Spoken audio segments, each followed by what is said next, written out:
Love you. I will.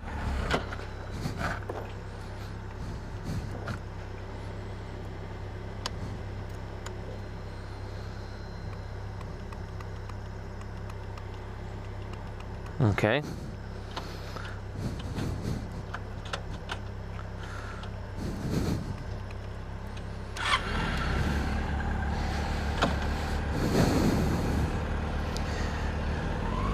I forgot that's one of the idiosyncrasies of this bike. It will not start in gear. You have to be in neutral for it to start.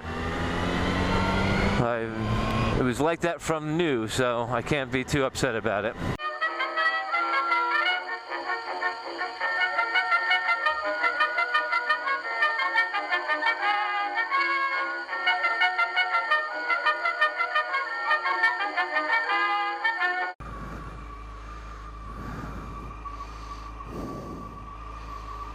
Is it making a weird noise? Kind of.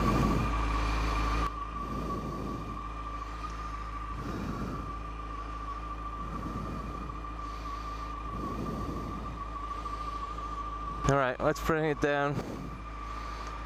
We'll come back up for the next one. Be safe. You want me to follow you? I'll follow you. I'll follow you, actually. No, because if something goes wrong, I want to keep a safe distance. Okay. Hey, Fanny. Can we go up to the roundabout and up that way and come back that way? Yeah, I'll follow you. Okay. So you don't go cut across the highway? Or you just want more? I just want to give it a run.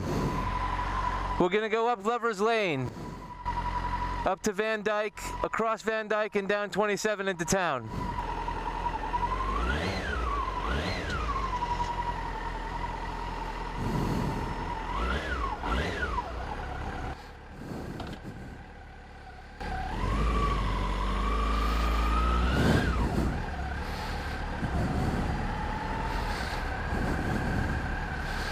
You okay? All right, here we go.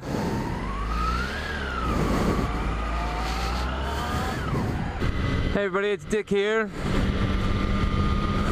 I am on my 2005 Yamaha FZ6, newly dubbed the Pheonix.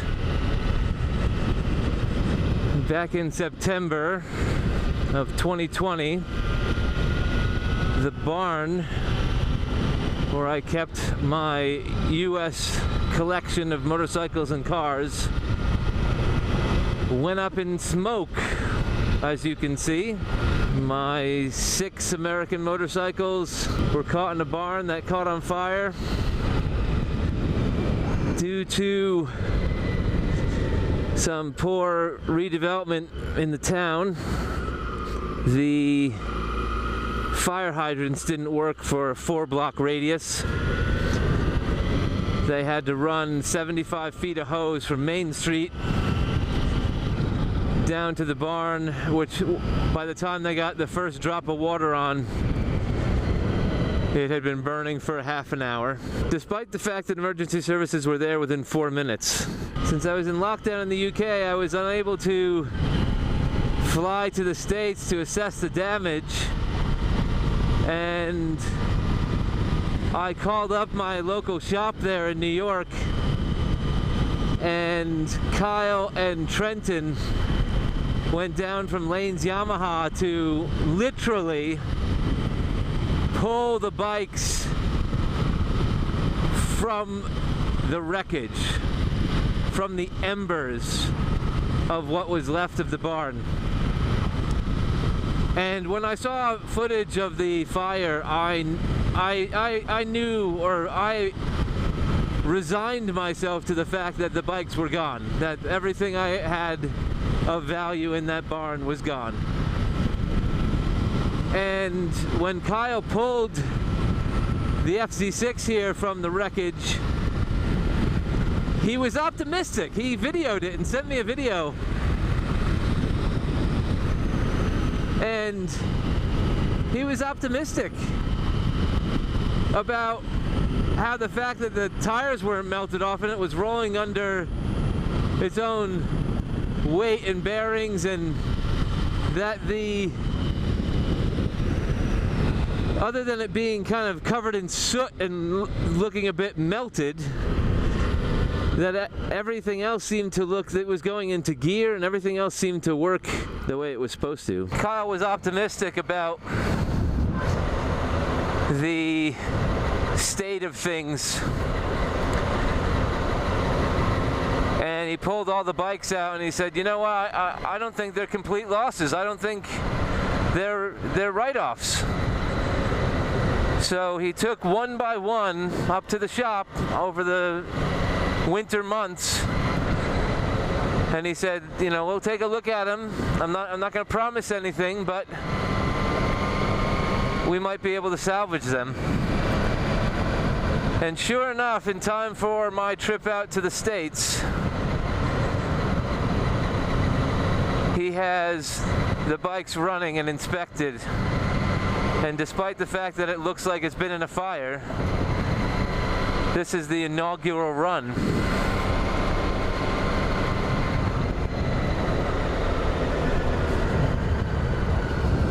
And it's actually not running all that bad.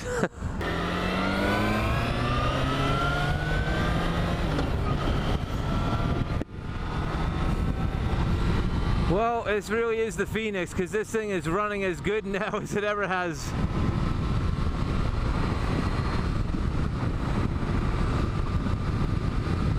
And it's that old familiar feeling when you get on a trusty old bike. It looks like shit and it's depressing to look at, but when you're looking through the helmet and looking ahead on the road, you have no idea what it looks like and you're just enjoying the ride. I never had any intention of selling this thing anyway. It was just nice to have a show quality stock FZ6 in the fleet. But I'm glad I didn't lose it altogether.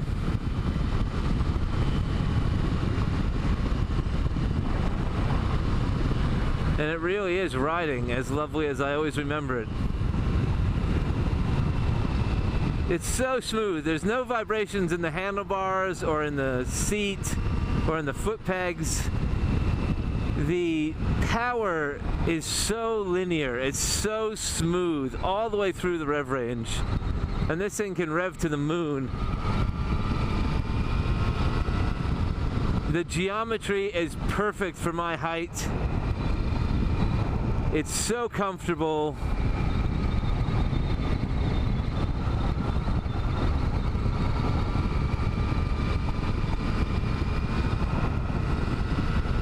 It just glides through the turns.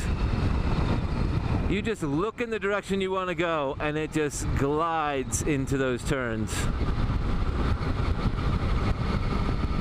And it's funny, I was in my memory, in my muscle memory, I was comparing Radar's Tracer 7 or Tracer 700, whatever Yamaha decides to call it on any given day, to the FZ6, and it's that DNA, it's that spirit. This FZ6 is an inline 4 and it has 97 or 94 horsepower.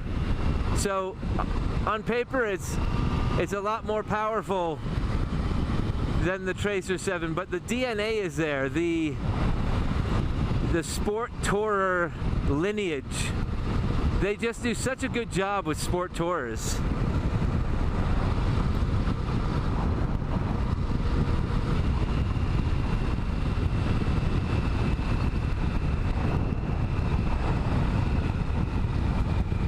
And it just, the engine braking of an inline 4 is just so glorious. You don't need the brakes all that much. You can use the engine to slow you. And the throttle, you can see there, the throttle just has instant power. Such a great bike. I'm so glad it's running. I'm so glad it's running. I mean, I look down and feel so sad.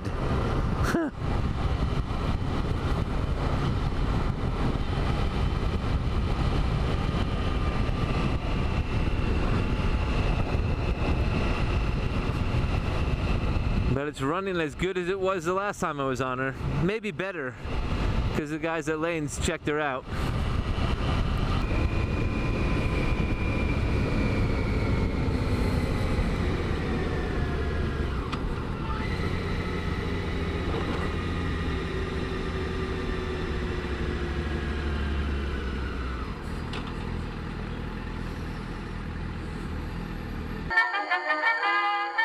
If you like that video and you want to see more like them, hit like, share, and subscribe.